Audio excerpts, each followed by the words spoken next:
Magandang umaga, kumusta po? Narito po ulit ang update natin para sa lagay ng ating panahon ngayong umaga po ng September 22, 2023 na kung saan sa ngayon ay patuloy pa rin po ang pag-iral ng Intertropical Convergence Zone at nakatutok pa rin po dyan sa silangang bahagi ng Visayas at lumalakas na rin ang dalawang sirkulasyon na nakapaloob po dito gaya na inyong nakikita at ang amihan naman ay nandyan na po sa may bandang Taiwan. Samantala, bago matapos ang buwan na ito ay nananatili po na may banta ng bagyo dyan sa karagatan na malapit po dito sa ating bansa. At sa unang linggo ng Oktubre ay may banta din po ng bagyo sa malaking bahagi po ng ating bansa at ang development nito ang ating babantayan kung matutuloy po yan o hindi. At ang susunod na bagyo ay tatawagin po sa local name na Bagyong Jenny na umaayon naman po yan sa ipinalabas ng Pag-asa na Tropical Cyclone Threat Potential hanggang sa susunod na 2 linggo. Sa huling linggo ng buwan na ito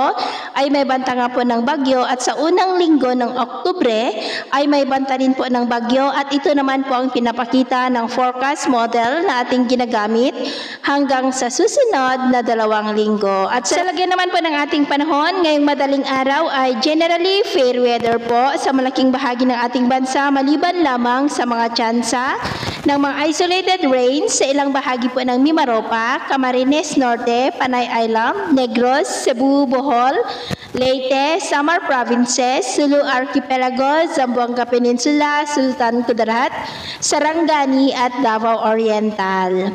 At mamaya po ay sisikat ang araw sa malaking bahagi ng ating bansa maliban lamang sa mga tsansa ng maulap na kalangitan na may mga pulupulong pag-ulan sa may Palawan, Masbate, Northern Samar, Western Visayas, Northern Cebu, Bohol, Sulu Archipelago at Zamboanga Peninsula.